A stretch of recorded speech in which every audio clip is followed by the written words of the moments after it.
jalan ya dok. Oh, mencari rebung. Nah, Dari itu dia. rebung. Nah dok, ini ada mitos atau fakta nih yang beredar di masyarakat dok. Katanya rebung ini baik untuk pencernaan. Itu fakta atau mitos dok? Nah, ini adalah fakta. Oh, Nah, gimana tuh dok? kok bisa seperti itu ya? Rebung ini ternyata kaya akan serat. Kandungan seratnya dalam 100 gram itu kira-kira 6 sampai 7 gram. Nah, dalam satu hari dianjurkan sekitar 20 sampai 30 gram serat per hari. Jadi kalau kita makan rebung kira-kira 1 ons ya, kalau lumpia tuh kira-kira 2 gitu Iya, ya. iya, Nah, iya. itu sudah bisa mendapatkan serat sebanyak 6 sampai 7 gram. Wah, Wow. aku suka banget tuh Iya. lumpia. Lumpia. Lumpia basah suka tuh. Paling bagus yang basah, Ini basah jangan ya? yang digoreng. Nah. Karena kalau goreng itu kan dapat tambahan Tambahannya minyak. minyak, itu dia. Ya. Nah dok, ini berikutnya nih dok. Rebung dapat mengontrol kadar kolesterol. Ya. Itu fakta atau mitos tuh dok? Nah, ini adalah fakta. Oh, bagus banget dong dok. Bagus lah, pertanyaannya kok bisa? Ya. Ternyata rebung ini juga kaya akan fitosterol. Fitosterol. Nah, fitosterol itu seperti zat kimia ya, zat bioaktif yang Ya. ada di rebung dan mempunyai efek yang sangat bagus ikut menurunkan kolesterol. Karena dia mempunyai bentuk susunan kimia yang mirip dengan kolesterol.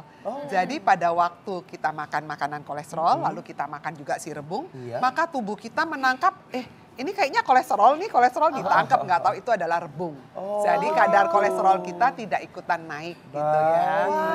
Bagus banget tuh. Bagus ya. Makan rebung. Iya, ini ada lagi nih dok, katanya rebung ini mengurangi resiko kanker. Mitos atau fakta ini dok? Nah, ini juga fakta. Oh, kok bagusnya. bisa dok? Ya, kok bisa? Karena dia kaya akan senyawa-senyawa fenolik yang mempunyai efek sebagai antioksidan.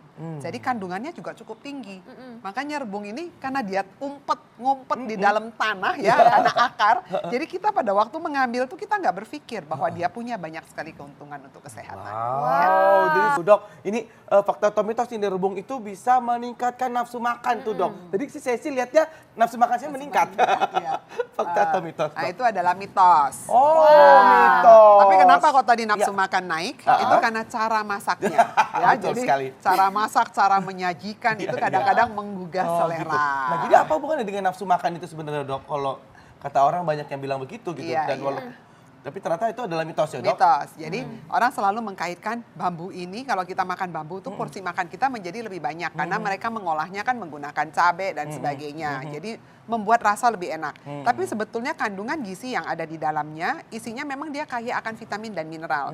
Cuman jumlahnya tidak berlebihan. Jadi memang sedikit. Nah, komponen-komponen vitamin dan mineral ini kalau kita konsumsi dalam jumlah yang agak banyak ya, itu juga bisa mempunyai efek untuk ikut meningkatkan metabolisme nutrisi yang ada di dalam tubuh kita. Jadi mungkin juga ikut memperbaiki nafsu makan. Berarti baik untuk Ya, anak-anak juga ya? anak-anak dok, ya? juga boleh. Tapi kan kalau anak-anak kandungan seratnya cukup banyak. Jadi kalau anak-anak misalnya udah susah makan, kita kasih dia dengan makanan yang tinggi serat, nanti perutnya kan lama laparnya, rasanya kenyang-kenyang. Akibatnya makan yang berikutnya jadi tertunda menjadi lebih baik. lama. Oke, Ya. ini ada lagi nih dok, mitos atau fakta. Katanya rebung ini dapat menstabilkan tekanan darah dok. Ini fakta atau mitos? Nah, ini adalah mitos. Mitos. Nah, kenapa nih, kenapa ya? Karena rebung ini isu yang diedarkan memang katanya bagus loh untuk mengendalikan tekanan darah karena dia kaya akan kalium atau potasium. Cuman kandungan kaliumnya tidak setinggi yang ada di buah. Jadi Oke. sumber kalium yang terbaik memang adanya di buah-buahan, ya bisa sampai ratusan itu. Sedangkan yang ada di dia cuma 2 sampai 4 miligram. Jadi jumlahnya memang nggak terlalu banyak. Oke. Ya. Itu. Ya. Malah lebih tinggi kadar natriumnya Ya, dibandingkan kaliumnya. Oh ya. baik. Ya. Nah ini rebung aman dikonsumsi penderita diabetes. Ya. Fakta atau mitos tuh dok? Nah, ini adalah fakta. Oke. Nah, pertanyaannya kok bisa? Kalau kita bicara diabetes, biasanya kita bicara mengenai kadar gula darah. Nah, salah satu makanan yang bisa mengendalikan kadar gula darah adalah serat. Ya. Dan ternyata rebung ini kaya akan serat. Dalam 100 gram sudah 6 sampai 7 gram. Jadi sangat baik ya. Kalau rebungnya udah dibuat lumpia gitu gimana dok? Nah, Asal lumpianya rebus tadi ya dok? basah, jangan Basah. lumpia basah. Iya, lumpia basah. Ya, itu bagus karena kalau lumpia basah kan isinya rebung yang sudah diolah. Yang penting garamnya jangan berlebihan. Karena banyak sekali ditambahkan bumbu Iya. untuk menghilangkan aromanya itu loh ya. Oke, ini ada lagi nih Ini dok. rebung baunya aku sih suka sih dok. Iya, Walaupun khas banget ini khas aromanya, gitu iya. Bikin Aroma lapar dok bener. Nah dok, ini tapi bener gak sih rebung ini menyehatkan dok saluran pernafasan katanya? Ya, ini adalah mitos. Mitos, Mitos. kenapa dok? Ya. Ini aja baunya nggak sedap gitu ya. Tapi Kak Bekti Mengganggu, suka. tapi aku suka. Ya, jadi ada beberapa penelitian yang mengatakan bahwa rebung ini kaya akan zat antiinflamasi. Jadi efek antiinflamasi ini dikatakan bagus mengecilkan kalau orang lagi rinitis ya, apa namanya pilek karena alergi, itu kan sering ada pembengkakan dan peradangan. Nah, itu dengan efek antiinflamasi yang ada di dalam rebung itu membaik kondisinya. Tapi kalau dia untuk mengobati itu memang mitos. Oke, Ya. itu rebungnya diapain dok? Apa dihirup? Ditiup. Atau Iya. dimakan aja dok? Dimakan. Jadi Dimakan. karena zat gizi yang ada di dalam zat fenolik, senyawa fenolik itu salah satunya punya efek sebagai antiinflamasi. Tapi kan jumlahnya harus banyak. Iya. Nah, kalau sedikit ya tetap. Betul. Oke. Baik nih dok, ada lagi fakta dan mitos yang beredar di masyarakat lagi Ya. dok. Rebung menjaga kesehatan jantung. Fakta atau mitos tuh dok? Ya, ini adalah fakta. Fakta. Ya.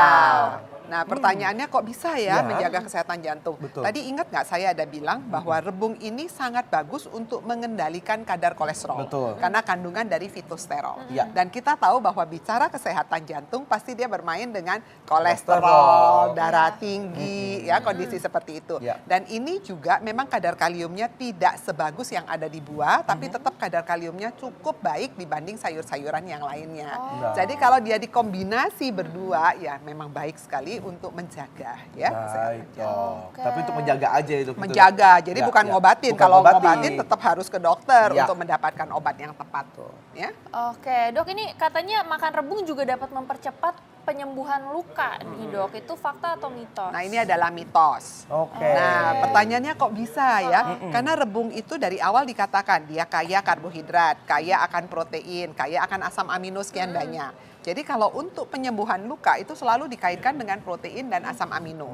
Tapi sumber protein yang terbaik adalah produk dari hewani. Iya. Kalau dari nabati, pasti ada asam-asam aminonya yang tidak terlalu lengkap dan jumlahnya juga tidak terlalu banyak. Paling sekitar 2 sampai 2,5 gram per 100 gram.